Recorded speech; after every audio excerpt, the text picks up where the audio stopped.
বন্ধুরা, আশা করি তোমরা সবাই ভালো আছো। তোমাদের সবাইকে আমার ইউটিউব চ্যানেল লার্নিং উইথ গৌরবে ওয়েলকাম।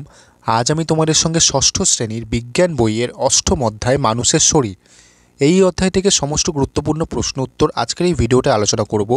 তাই ভিডিওটা প্রথম থেকে শেষ পর্যন্ত মনোযোগ দিয়ে দেখো। তোমাদের মধ্যে কেউ যদি থাকো যে প্রথমবার আমার এই চ্যানেলের ভিডিও দেখছো, তাহলে অবশ্যই চ্যানেলটাকে সাবস্ক্রাইব করে পাশে থাকা বেল আইকনে ক্লিক করে নোটিফিকেশন অল করে দাও, কারণ তোমাদের ক্লাসে বিভিন্ন সাবজেক্টের উপর ভিডিও আমি যখনই আপলোড করব তার নোটিফিকেশন খুব সহজেই তোমরা পেয়ে যাবে। আর দেরি না করে চলো ভিডিও শুরু করা যাক। ষষ্ঠ শ্রেণীর বিজ্ঞান বইয়ের অষ্টম অধ্যায় মানুষের শরীর, এই অধ্যায় থেকে প্রথম প্রশ্ন, বুকের মাঝখানে অবস্থিত শক্ত হাড়কে কী বলে? উত্তর বক্ষাস্থি বলে। পরের প্রশ্ন, ধমনী কাকে বলে? উত্তর যে নলগুলি দিয়ে রক্ত হৃৎপিণ্ড থেকে সারা দেহে পৌঁছায় তাকে ধমনী বলে। পরের প্রশ্ন, শিরা কাকে বলে? উত্তর যে নলগুলি দিয়ে রক্ত সারা দেহ থেকে হৃৎপিণ্ডে ফিরে আসে তাকে শিরা বলে। পরের প্রশ্ন, শিরা ও ধমনীর মাঝে কি থাকে? উত্তর রক্তজালক থাকে। হৃৎস্পন্দন কাকে বলে? উত্তর হৃৎপিণ্ডের একবার সংকোচন এবং একবার প্রসারণকে হৃৎস্পন্দন বলে। মানুষের স্বাভাবিক হৃৎস্পন্দন কত? উত্তর মিনিটে 72 থেকে 80 বার। পরের প্রশ্ন, সিস্টোল ও ডায়াস্টোল কি? উত্তর হৃৎপিণ্ডের সংকোচনকে সিস্টোল এবং প্রসারণকে ডায়াস্টোল বলে। পরের প্রশ্ন, হাতের কবজিতে নাড়ির গতি সবচেয়ে স্পষ্ট কেন? উত্তর কারণ হাতের কবজিতে পাতলা চামড়ার মধ্যে দিয়ে খুব সহজেই রক্তবাহের মধ্যে রক্ত চলাচল অনুভব করা যায়। পরের প্রশ্ন, হার্ট ব্লক কাকে বলে? উত্তর খুব বেশি তেল, ঘি বা চর্বি জাতীয় খাবার খেলে অথবা ধূমপান, মদ্যপান করলে কোলেস্টেরল নামক একটি পদার্থ হৃৎপেশি ও রক্তবাহতে জমে রক্তের চলাচল ব্যাহত করে, একে হার্ট ব্লক বলে। পরের প্রশ্ন, কাদের দেহে পেসমেকার বসানো দরকার? উত্তর যাদের হৃদযন্ত্রের সংকোচন মাঝে মাঝে বন্ধ হয়ে যায় তাদের দেহে পেসমেকার বসানো দরকার। পরের প্রশ্ন, মানুষের হৃৎপিণ্ডে কয়টি প্রকোষ্ঠ আছে? উত্তর 4টি প্রকোষ্ঠ, বাম অলিন্দ ও ডান অলিন্দ এবং বাম নিলয় ও ডান নিলয়। পরের প্রশ্ন, হৃৎপিণ্ডের কোন প্রকোষ্ঠের প্রাচীর সবচেয়ে বেশি পেশিবহুল? উত্তর বাম নিলয়। হৃৎপিণ্ডের বাইরের আবরণটির নাম কি? উত্তর পেরিকার্ডিয়াম। পরের প্রশ্ন, বাম অলিন্দ ও বাম নিলয়ের মাঝে কোন কপাটিকা থাকে? উত্তর দ্বিপত্রক কপাটিকা।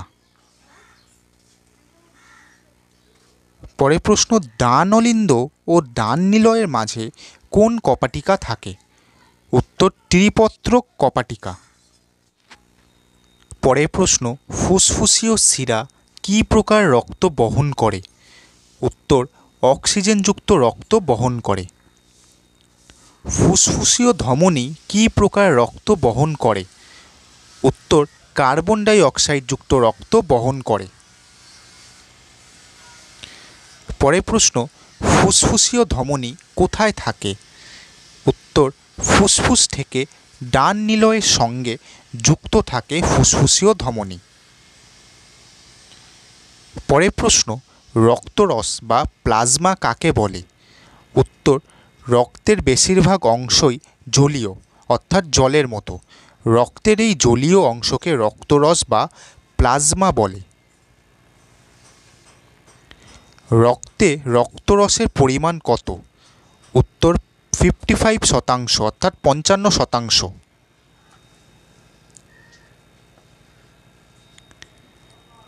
ফুসফুস থেকে অক্সিজেনকে সারা দেহে পৌঁছে দেয় কে?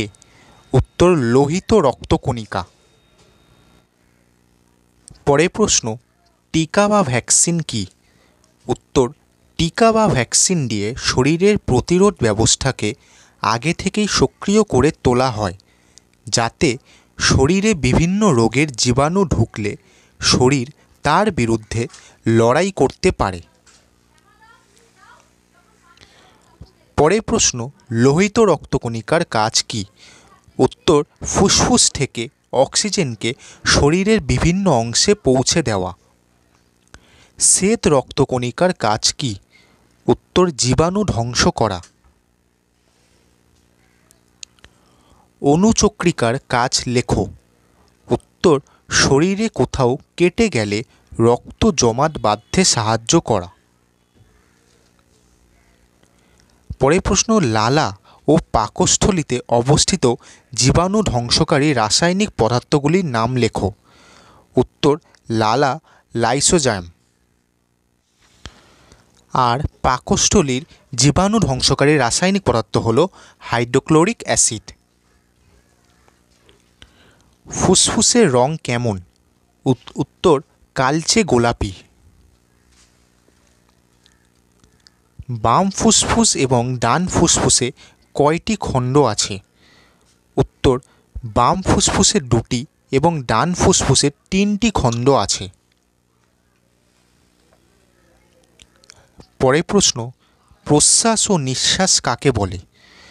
উত্তর ফুসফুসের সাহায্যে বাইরের বাতাসকে শরীরে টেনে নেওয়াকে প্রশ্বাস বলে এবং শরীরের ভিতরের বাতাসকে বাইরে বের করে দেওয়াকে নিঃশ্বাস বলে।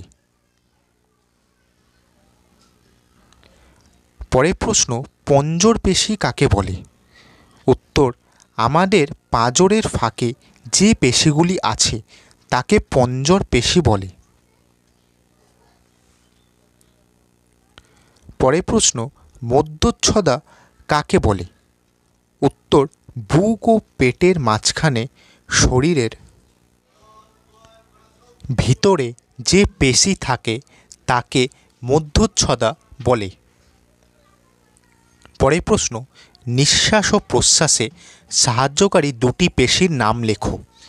উত্তর পঞ্জর পেশী এবং মধ্যচ্ছদা। কয়েকটি প্রাণীর নাম লেখো যাদের শরীরে কোনো হাড় নেই। উত্তর চিংড়ি, আরশোলা, কৃমি প্রভৃতি। জন্মের সময় একটি শিশুর কয়টি হাড় থাকে? উত্তর প্রায় 300টি। পরের প্রশ্ন, লিগামেন্ট কি? উত্তর মানব শরীরে অর্থাৎ মানুষের শরীরে অস্থিগুলি একে অন্যের সঙ্গে অস্থিসন্ধিতে যে সুতো বা দড়ির মতো জিনিস দিয়ে বাঁধা থাকে তাকে লিগামেন্ট বলে। পরের প্রশ্ন, অস্থিসন্ধি কাকে বলে? উত্তর 2টি পাশাপাশি অস্থি যেখানে একে অপরের সঙ্গে লিগামেন্ট দিয়ে বাঁধা থাকে সেই জায়গাটাকে অস্থিসন্ধি বলে।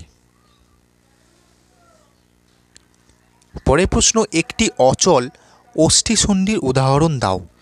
উত্তর মাথার খুলি। একটি সচল অস্থিসন্ধির উদাহরণ দাও। হাতের তালু, হাঁটুর অস্থি ইত্যাদি। বল ও সকেট সন্ধি কোথায় থাকে? উত্তর কাঁধে ও কোমরে। পরের প্রশ্ন, হিঞ্জ সন্ধি কোথায় থাকে? উত্তর হাঁটু ও কনুইতে। হাঁটুর নিচে অবস্থিত 2টি লম্বা অস্থিকে কি বলে? উত্তর টিবিয়া ও ফিবিউলা বলে। পরের প্রশ্ন, কিসের সাহায্যে আমরা খুব সহজেই মাথা ঘুরিয়ে এদিক ওদিক দেখতে পারি? উত্তর পিভট অস্থিসন্ধির সাহায্যে। পরের প্রশ্ন, পিভট অস্থিসন্ধি কাকে বলে? উত্তর, যে অস্থিসন্ধিতে একটি অস্থির গোলাকার অংশ অপর অস্থির বর্ধিত অংশকে এমনভাবে বেষ্টন করে থাকে যে প্রথম অস্থিটি দ্বিতীয় অস্থির চারদিকে আবর্তিত হতে পারে, একে পিভট অস্থিসন্ধি বলে। পরের প্রশ্ন, কোন সন্ধির সাহায্যে আমরা হাতের বুড়ো আঙুলকে এদিক ওদিক ঘোরাতে পারি? উত্তর, স্যাডল সন্ধির সাহায্যে। পরের প্রশ্ন, পেশির সঙ্গে হাড়কে যুক্ত করে কে? উত্তর, টেন্ডন। একটি ঐচ্ছিক পেশির উদাহরণ দাও। উত্তর, হাতের পেশি। পরের প্রশ্ন, একটি অনৈচ্ছিক পেশির উদাহরণ দাও। উত্তর, পাকস্থলীর পেশি। পরের প্রশ্ন, মানুষের দৈত্যাকার গঠন এবং বামনত্বকে কি বলে? উত্তর, দৈত্যাকার গঠনকে বলে জাইপ্যান্টিজম, বামনত্বকে বলে ডোয়ার্ফিজম। পরের প্রশ্ন, দেহভর সূচক কাকে বলে?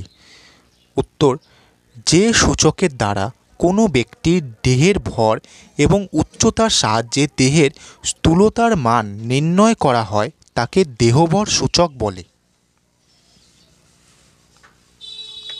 পরের প্রশ্ন, দেহভর সূচকের সূত্রটি লেখো। উত্তর, দেহভর সূচক সমান সমান ওজন বাই উচ্চতা স্কোয়ার। স্বাভাবিক ওজন বিশিষ্ট ব্যক্তির দেহভর সূচক কত? উত্তর, 18.5 থেকে 25-এর মধ্যে। পরের প্রশ্ন, শিরা ও ধমনীর পার্থক্য লেখো। উত্তর, শিরার মাধ্যমে রক্ত সারা দেহ থেকে হৃৎপিণ্ডে ফিরে আসে, কিন্তু ধমনীর মাধ্যমে রক্ত হৃৎপিণ্ড থেকে সারা দেহে পৌঁছায়। শিরা দিয়ে কার্বন ডাই অক্সাইডযুক্ত রক্ত প্রবাহিত হয়, কিন্তু ধমনী দিয়ে অক্সিজেনযুক্ত রক্ত প্রবাহিত হয়। পরের প্রশ্ন, ফুসফুসীয় শিরা কোথায় থাকে? এর কাজ কি? উত্তর, ফুসফুস থেকে বাম অলিন্ডের সঙ্গে যুক্ত থাকে ফুসফুসীয় শিরা। ফুসফুসীয় শিরার কাজ হলো এটি ফুসফুস থেকে বিশুদ্ধ বা অক্সিজেনযুক্ত রক্ত বাম অলিন্দে পৌঁছে দেয়। পরের প্রশ্ন, হৃৎপিণ্ডের কয়েকটি অসুখের নাম লেখো। উত্তর, হৃৎপিণ্ড ফুটো হওয়া, হৃৎপিণ্ডের সংকোচন ও প্রসারণ, মাঝে মাঝে বন্ধ হয়ে যাওয়া। পরের প্রশ্ন, প্লাজমার কাজ কি? উত্তর, প্লাজমা দেহের তাপ নিয়ন্ত্রণ করে। দেহে উৎপন্ন বিভিন্ন রেচন বস্তু প্লাজমার দ্বারাই দেহ থেকে অপসারিত হয়, অর্থাৎ দেহের বাইরে বেরিয়ে যায়। পরের প্রশ্ন, ফুসফুসের কাজ লেখো। উত্তর, বাইরে থেকে অক্সিজেনকে টেনে রক্তে পৌঁছে দেওয়া।